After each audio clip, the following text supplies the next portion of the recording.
பஸ்தார் திருவிழா எங்கு கொண்டாடப்படுகிறது? சத்தீஸ்கர் மாநிலத்தில். செகண்ட் ஒன், தேசிய சைபர் பாதுகாப்பு மாநாடு 2026 எங்கு நடைபெற்றது? புது டெல்லியில். தேர்ட் ஒன், நாட்டிலேயே தொழிற்சாலைகளில் அதிக அளவு பெண்கள் பணிபுரியும் மாநிலம் எது? தமிழ்நாடு. ஃபோர்த் ஒன், கேரளாவை தொடர்ந்து எந்த மாநிலத்தில் முதல் 5G ஸ்மார்ட் ஆம்புலன்ஸ் சேவை அறிமுகப்படுத்தப்பட உள்ளது? கர்நாடகா. ஃபிஃப்த் ஒன், ஊழல் ஊடுருவலுக்கான நாடுகளின் 2025ஆம் ஆண்டு பட்டியலில் இந்தியாவின் இடம் என்ன? 91. இந்த பட்டியலில் முதல் 3 இடங்கள் டென்மார்க், பின்லாந்து, சிங்கப்பூர். மொத்தம் 182 நாடுகள் இந்த ஆய்வில் ஈடுபடுத்தப்பட்டன. ஜெர்மனி தலைநகர் பெர்லினை தளமாக கொண்டு டிரான்ஸ்பரன்சி இன்டர்நேஷனல் என்ற அரசு சாரா சர்வதேச நிறுவனம் இந்த பட்டியலை வெளியிட்டுள்ளது.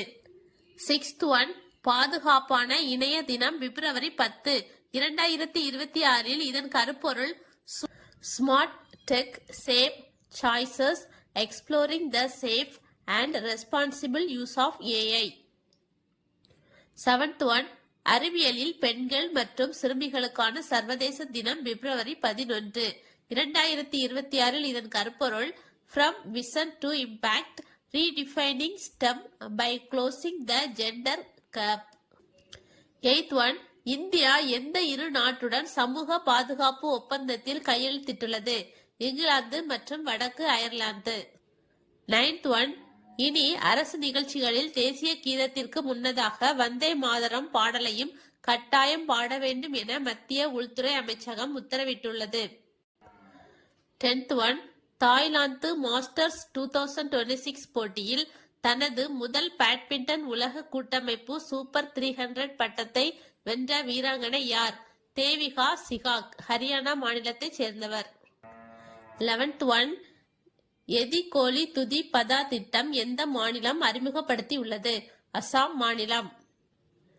அசாமின் தேயிலை தொழில் சுமார் 200 ஆண்டுகால வணிக உற்பத்தியை நிறைவு செய்ததை முன்னிட்டு தேயிலை தோட்ட தொழிலாளர்களுக்கு ரூபாய் 5000 ஒரு முறை நிதியுதவியாக அசாம் அரசு அளிக்கிறது. 12th ஒன், காலநிலை அறிவியலில் தனது பணிக்காக கிராஃபோர்ட் பரிசு 2026 வென்றவர் யார்?